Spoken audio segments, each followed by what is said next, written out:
Muy buenas tardes a todos y a todas a una nueva sesión de Filmoteca Villaverde organizada por el Ayuntamiento de Madrid a través de su unidad de cultura. Hoy en un día muy significado, estamos en el 25 de noviembre, Día Internacional contra la Violencia de Género, y yo creo que es un día muy idóneo para organizar la sesión que tenemos organizada junto a Mabel Lozano y su increíble trabajo, el proxeneta que, bueno, Mabel lleva un montón de años trabajando, investigando sobre el asunto que vamos a tratar hoy. De hecho, hablaremos también de un nuevo proyecto que tiene que nos parece muy valiente y muy interesante acerca de pues todo lo que ella está denunciando, ¿no?, durante todos estos años. Mabel, muchísimas gracias por estar con nosotros. Muy buenas tardes. Hola, ¿qué tal? Hola, ¿qué tal? ¿Cómo estáis? Buenas tardes. Bueno, como vamos a tener la oportunidad de hablar con bastante detalle después del visionado online de tu película, así a bote pronto, antes de verla, para alguien que no sepa a lo mejor de qué va el proyecto, es difícil, yo entiendo que es difícil que no hayan oído hablar de tu película porque es una película que afortunadamente ha tenido mucha repercusión, pero bueno, vamos a suponer que a lo mejor alguien no sepa del todo exactamente de qué va. ¿Cuál es tu propósito? ¿Qué le podríamos decir antes de ver tu película? Bueno, pues yo creo que lo más importante es unirme a lo que tú has dicho. Lo primero y más importante, hoy es el 25 de noviembre, se conmemora el Día contra la Violencia sobre las Mujeres. Es increíble que todavía en el siglo XXI hay mujeres que sean vendidas, mutiladas, matadas, asesinadas, violadas por el hecho de ser mujeres. Entonces, bueno, pues es maravilloso unir lazos, unir sinergia con vosotros, gracias al Ayuntamiento de Madrid, para seguir gritando, basta ya. No es posible, no podemos pensar que en una sociedad garantista, en un Estado de Derecho, en el siglo XXI, todavía ocurren estas cosas. Y contextualizándolo en este día, pensamos que la violencia de género, violencia sobre las mujeres, es más en el ámbito de pareja o expareja. Y por desgracia, la violencia de género tiene muchas otras caras y algunas muy perversas que están relacionadas también con la vulneración de derechos humanos, y no es otra que la trata, la prostitución y muchas más, la mutilación genital femenina, etcétera. Tú me hablabas del proxeneta paso corto mala leche. Yo tengo que decirte que como cineasta utilizo el cine como una herramienta de transformación social y he ido poniendo el foco de mi cámara en los distintos actores o actrices que intervienen en este fenómeno delictivo. Porque voy a hablar durante toda la tarde, y ya me escucharéis, de trata y de prostitución al mismo tiempo. Es cierto que son diferentes fenómenos y que si los miramos, si en la definición en el protocolo de Palermo de la trata con fines de explotación sexual y la prostitución, vemos que son cosas diferentes sobre el papel que lo aguanta todo. En la realidad son dos fenómenos que van de la mano, porque el mercado prostitucional necesita de la trata, de la desigualdad, de la falta de herramientas, de la violencia de género, de la precariedad de las mujeres. Y desde luego la trata con fines de explotación sexual no tendría cabida sin los prostíbulos, sin la prostitución. El teatro de operaciones de los proxenetas es precisamente los prostíbulos. Y dicho esto, es cierto que siempre hemos abordado la trata con fines de explotación sexual poniendo excesivamente el foco en las mujeres, en las víctimas. Y a veces hemos abusado mucho de esa imagen de una mujer desnuda de cuerpo. Es decir, vemos que cuando hablamos de trata, hablamos de prostitución, hablamos de explotación sexual, lo que vemos es una mujer que está desnuda de cuerpo, y de lo que hablamos son de mujeres y niñas desnudas de derechos. Pero como no somos víctimas de trata y estamos siempre hablando en tercera persona, como son captadas, trasladadas, como son explotadas, yo creo que hace mucho tiempo yo ya he decidido que es muy importante poner el foco de mi cámara en los otros actores que intervienen en este fenómeno delictivo, que no son otros que, por supuesto, el hombre que demanda sexo de pago, porque la trata, la prostitución tiene una única ley, que es la ley de la oferta y de la demanda. Si se demandan mujeres muy jóvenes, se captan mujeres muy jóvenes, las más guapas, las más vulnerables. Entonces, como digo, hay que poner el foco en ese hombre, en ese demandante de sexo de pago cada vez más joven, precisamente porque tú has dicho, Luismi, que yo hablo mucho en mi nuevo libro, Pornoexplotación, por el uso y el abuso de la pornografía. Y desde luego hay que poner el foco, y yo lo he hecho en este trabajo, en el proxeneta paso corto mala leche, porque hay que denunciar al victimario a los malos no se les respeta, pero dan mucho miedo y nunca hablamos de ello. Esto es un negocio, es el negocio de la compra y venta de seres humanos. Entonces, ¿quién se lucra de este negocio ilícito que además genera unos, según Naciones Unidas, 32.000 millones de euros al año? Yo creo que esta cifra está muy por encima hoy en día. De hecho, ya la trata de seres humanos con fines de explotación sexual está por delante incluso del narcotráfico. Por tanto, como digo, hay que poner el foco en el victimario, en los amos de la prostitución y la trata. Y en ese sentido, pues el Proxeneta Paso Corto Mala Leche es un documental único, es un documental inédito, porque es la voz del victimario, la voz de uno de los grandes proxenetas españoles. Pues Mabel, sin más pasamos al visionado del Proxeneta Paso Corto Mala Leche y nada más terminar el visionado volvemos con Mabel y hablaremos de muchos de los detalles que ella nos cuenta en su película. Pues muchísimas gracias a todos, gracias Mabel por estar con nosotros y te vemos en un ratito. Hasta ahora. Si hablamos única y exclusivamente de tu obra como una obra cinematográfica, por supuesto, más allá del contenido que es lo que nos trae hoy aquí y del que vamos a hablar mucho, pero ya simplemente a nivel cinematográfico me parece una obra más que extraordinaria por cómo, lo bien que está dirigida, cómo lo cuentas y la manera en la que está contado y lo bien que llega al espectador, ¿no? esta historia y lo, bueno, digamos, lo impactado que te deja, ¿no? cuando lo ves. Decíamos en el inicio, Mabel, que hoy es un día muy señalado. Afortunadamente, días como hoy nos ayudan a visibilizar un problema que yo creo que mucha gente no conoce, pero mucha gente tampoco se ha tomado la molestia de conocer más o quizá que vive un poco a la espalda de este tipo de problemas y que trabajos como el tuyo nos ayudan a conocer situaciones muy duras, ¿no? Lo que yo te quería preguntar es, precisamente en un día como hoy, ¿no? Como, que, como digo, pues nos ayuda a visibilizar este tipo de situaciones, realmente, ¿por qué no conocemos más de todo este tipo de trata de seres humanos? Porque al final es, como tú bien decías en el inicio, ¿no? Esto es una compra-venta de seres humanos. ¿Por qué no hemos sabido más hasta ahora? Me imagino que es una de las motivaciones además que a ti te llevó, ¿no? El hacer esta película, el echar de menos el conocer más en profundidad y que gracias a ti pues conocemos un poco más, ¿no? Pero ¿por qué crees que realmente no, la sociedad no conoce muchos más detalles? Porque eso yo creo que ayudaría y contribuiría a que esto se acabara de una vez, ¿no? ¿No? Bueno, yo creo que con respecto a la trata con fines de explotación sexual, a la explotación humana, no conocemos mucho porque está bajo el paraguas de la prostitución. Y la prostitución es de siempre, de toda la vida. Entonces, por eso se legitima, ¿no? Y se normaliza, porque está ahí de siempre, toda la vida, se banaliza incluso. Entonces, nos cuesta creer, porque vivimos todos con esos tópicos de la que es prostituta es porque quiere, etcétera. Entonces, vivimos todavía con esos tópicos y porque en muchos casos, como no somos nosotras y son mujeres migrantes, bueno, pues le damos la espalda. Pero estamos ante un fenómeno que es terrible porque es la esclavitud del siglo XXI. Es decir, mujeres que llegan buscando lo que todos y todas queremos, que es una oportunidad, todo el mundo va a entender y sobre todo la gente más vulnerable, que todos queremos una oportunidad para nosotros, para nuestros hijos, a tener acceso a la sanidad, a la cultura. Entonces vienen en busca de esa oportunidad. En muchos casos ellas mismas dicen que sí a ejercer la prostitución, precisamente porque no hay otra alternativa, no hay otras opciones en muchos casos.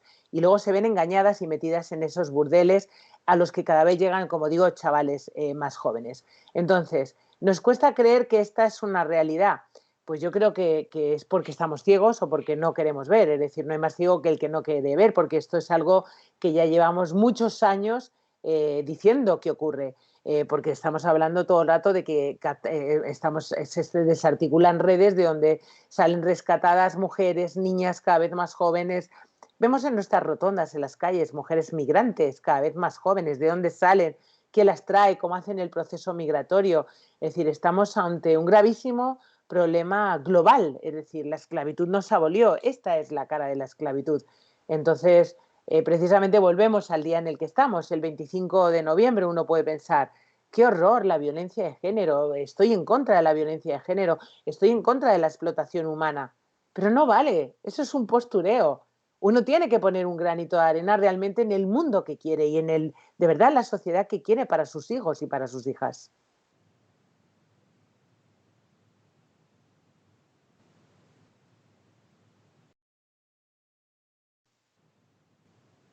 Parece que se había ido el sonido, ¿no? Ahora, ahora. Ahora sí me oyes. Sí, sí. Precisamente te decía, a la opacidad de todo este mundo, ¿no? Que pues bueno, lógicamente no deja de ser un mundo de delincuencia, en el que pues los propios delincuentes no quieren que se conozcan los detalles, ¿no? Me imagino que no habrá sido fácil llegar hasta este proxeneta. Me gustaría que nos contaras cómo llegas a él, cómo se va forjando esta historia, primero del libro, después del documental, porque me imagino que no ha debido ser nada fácil.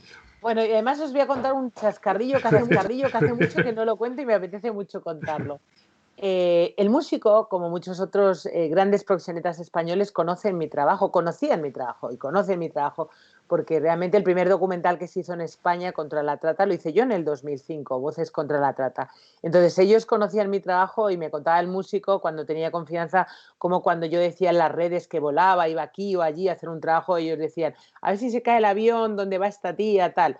Entonces, bueno, pues él cuando entró a la cárcel de Herrera de la Mancha para cumplir condena, fijaos qué condena, 3 años por captar, trasladar y explotar a más de 1.500 mujeres. O sea, fijaos qué barato sale el proxenetismo, a menos de medio día. Es vergonzoso realmente. Entonces, bueno, él cuando estaba dentro de la cárcel, que le visitaba un inspector de la UCRIF, que empezó a dar la vuelta a su vida, a ayudar a la policía a desarticular, por interés, lógicamente, por interés de la condena, etcétera, etcétera, pero luego realmente ese interés se convirtió realmente en una cosa que para él también era importante, ¿no?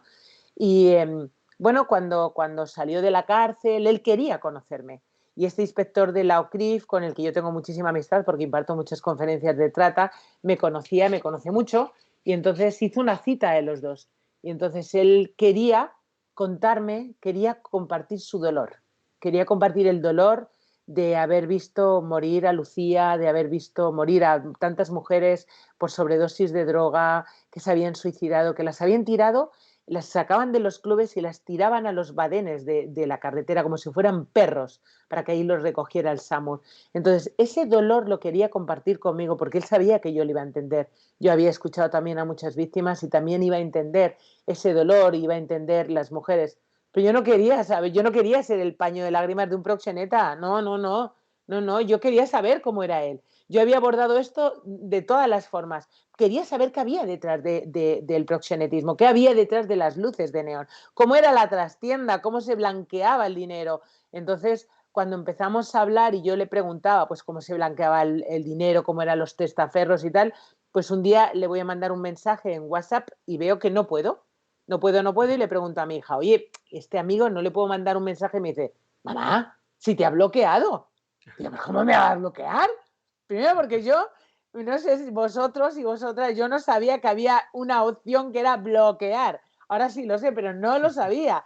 Y también porque encuentro que si me caes mal, Luismi, no te cojo el teléfono o no te contesto, pero no te bloqueo. Me parece como de 14, de gente Sí, muy sí. jovencita, ¿no? Y entonces, lógicamente, yo no daba crédito. Entonces llamé a este policía y le dijo, mira, Miguel, confía en Mabel, Mabel es muy seria, no va a hacer pornografía del sufrimiento, va a llegar hasta donde tú quieres, pero entiendo que ella tenga curiosidad por saber cómo funciona todo esto por detrás.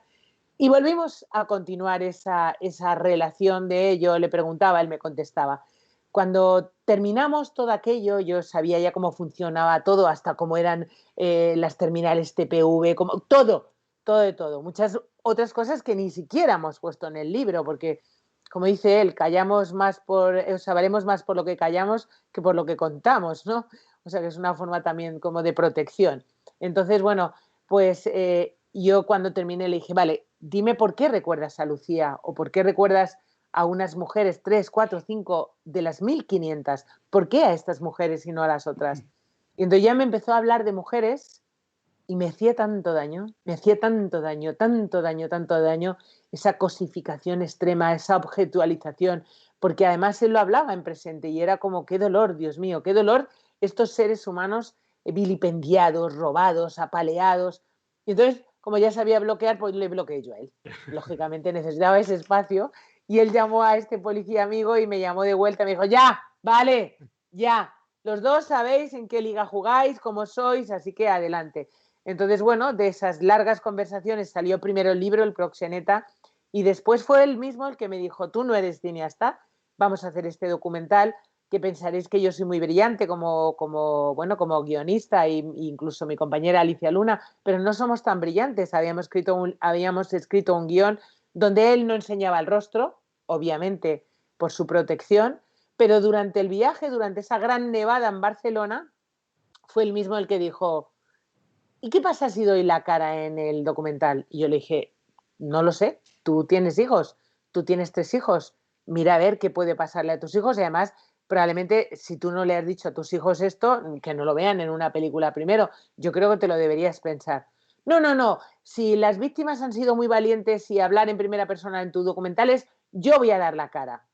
Y entonces tuvimos que recomponer ese guión y por eso mucho más, como casi las 3/4 partes de la película, es cuando él aparece en ese efecto de los espejos, que fue un poco, bueno, pues recomponer la historia para que él saliera, que a mí me parece muy valiente, que lo pagó, o sea, porque es muy complicado, porque él con esto sí es cierto que rompe todos los códigos de la delincuencia. Yo no, yo soy una cineasta, no soy una delincuente.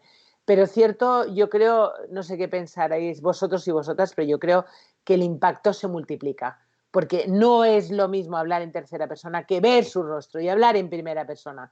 Es decir, él es un ex proxeneta, es uno de los grandes ideólogos de la trata, uno de los grandes dueños de los clubes y lo está contando en primera persona. No estamos de acuerdo, nos horroriza, pero esa es la realidad y es la verdad.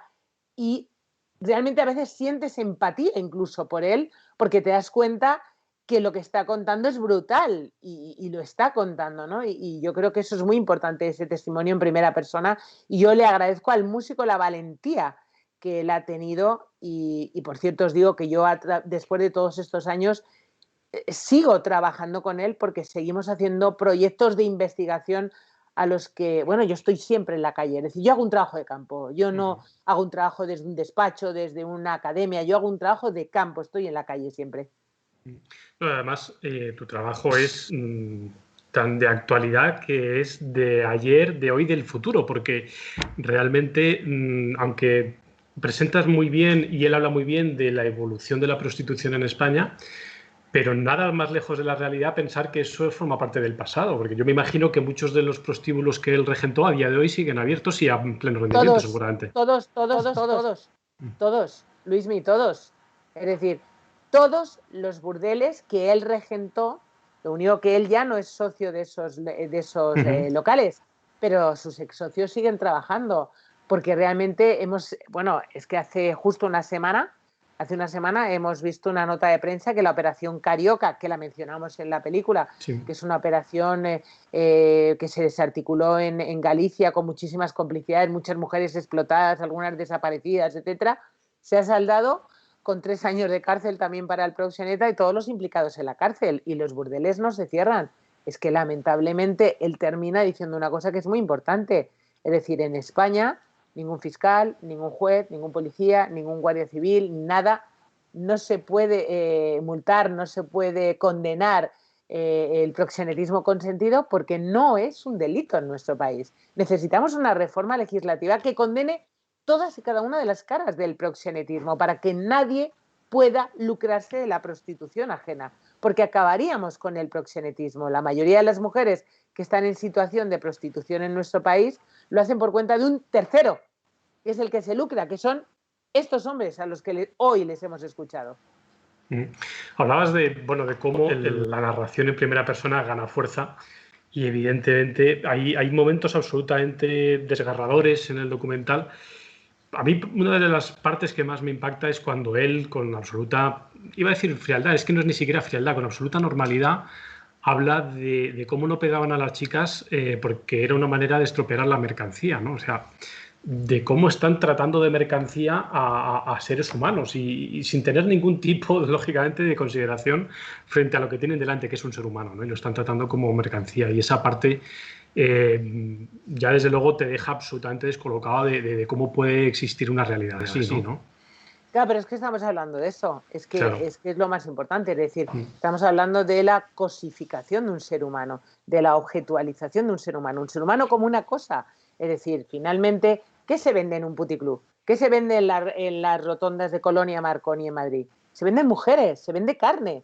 Entonces, eso es un producto. Es así, es que es así de fuerte pensar que un ser humano es un producto, pero es así, estamos comprando un producto. Y cuando un hombre está pagando por ese producto, dice, te he pagado y vas a hacer lo que a mí me dé la gana y punto. Entonces, para los proxenetas, él lo dice y en el libro lo explicamos, que las mujeres valen mucho menos que las botellas de alcohol que tienen, porque al alcohol le pasa muy bien los años y a las mujeres no. Al tercer año ya las tienen que dar el pase porque están muy deterioradas. Valen, vamos, como la Coca-Cola que venden, es lo mismo. Y como él habla de que también, bueno, pues se intercambian las mujeres de club en club. Es decir, es como las cesiones de los futbolistas, pero aquí las mujeres, por decir también, no ganan nada. Es decir, lo que hacen es que como no es más de una veintena de hombres los dueños de estos locales, pues efectivamente cuando un demandante de sexo de pago va siempre a un mismo lugar, no quiere las mismas mujeres. Por tanto, esas mujeres rotan entre todos y entonces estamos hablando de un producto. Ellas no tienen ni voz ni voto en todo eso. Es decir, también se rota a las mujeres cuando las mujeres hacen lazos pues con hombres que llegan ahí, que les conocen o con otras mujeres, en cuanto que hay alguna relación afectiva que pueda ser unión, pues la unión hace la fuerza y lo que hacen es separarlas para que, bueno, pues estén solas y el silencio como lugar de supervivencia. Es terrible. Mabel, no quiero despedirnos sin que nos hables de tus nuevos proyectos. Sé que no paras, que estás con un montón de proyectos, pero algunos de ellos continúan en esta línea valiente y de investigación, como es el caso de pornoexplotación. No sé si nos puedes adelantar ya Sí, algo sí, de este proyecto. os cuento nada, varias cositas. Una, esto que decía que había seguido trabajando con el músico, ha dado como resultado Biografía del cadáver de una mujer, que es un trabajo nuevo documental que cuenta por qué las mujeres se someten. Hablamos de mujeres prostituidas, incluso siendo víctimas, o sea, siendo testigos protegidas, asesinadas, descuartizadas, apalizadas y olvidadas. Es un escenario nuevo, inédito, del que nadie ha hablado. Yo siempre pienso que cuando termino un trabajo sobre trata, que ya he contado todas las aristas de este negocio turbio, ¿no? Y turbio y poderoso, pero no, siempre me cuento cosas nuevas. Y bueno, este nuevo documental, Biografía del cadáver de una mujer, justo estamos seleccionados a los Goya. Así que bueno, pues me encantará compartirlo con vosotros. Y como tú dices, Luismi, pues acabo también de sacar al mercado, lo tengo aquí. Vamos a cogerlo. Ups. Este libro que se llama Porno Explotación, que es, bueno, yo creo que no existe tampoco nada parecido porque hemos contado con testimonios reales para bueno, hacer un mosaico de lo que es la pornografía actual. La pornografía que deja víctimas de un lado y del otro de la pantalla. De un lado de la pantalla, porque los chavales están llegando a más temprana edad a la pornografía de una manera involuntaria, 8, 9, 10 años. Ahora el confinamiento ha sido brutal, el consumo, hasta 300 millones de personas han estado viendo los contenidos de la plataforma de pornografía americana Pornhub. Pero también la pornografía deja víctimas del otro lado, es decir, bueno, pues para hacer los miles de contenidos, millones de contenidos que necesita la pornografía, necesita mujeres. ¿Cómo se está captando? Os digo una palabra muy importante, las TIC, tecnologías de información y comunicación, que son las que están haciendo posible que nosotros y nosotras podamos estar juntos y estemos hablando. Bueno, pues a través de estas TIC también se está captando a las niñas, también a golpe de clip se está llegando a la pornografía. Entonces yo creo que pornoexplotación es una herramienta muy buena para padres, madres, para educadores, para saber realmente lo que está pasando con la pornografía. En las próximas semanas vamos a hacer varias presentaciones en Madrid. Si os animáis, bueno, pues nos encantará. Y como digo, es una herramienta, si tenéis a partir de 8 o 9 años vuestros hijos, ya hay que empezar a educar en los entornos familiares en relaciones afectivos sexuales sanas. Muy importante. Pues Mabel, de verdad, un placer como siempre escucharte. Muchísimas gracias. Enhorabuena por todo este trabajo valiente que estás haciendo y muchísima suerte con ese nuevo libro que empieza andadura. Ojalá se convierta en película también. No lo sé, Y es que hacer una película de pornografía es es difícil. Yo también he difícil. pensado, ¿cómo podría hacer un documental de la pornografía sin hacer Sí, pornografía? es muy Complicado, no complicado. me lo pongas tan, no me todavía, Luis. Pero seguro Hablamos que lo harías después. bien. No lo sé, no lo sé. Muchas Eh, gracias, mu- feliz día. Muchísimas gracias, Mabel, y hasta muy pronto. Muchas gracias. Gracias, chao, chao. Chao.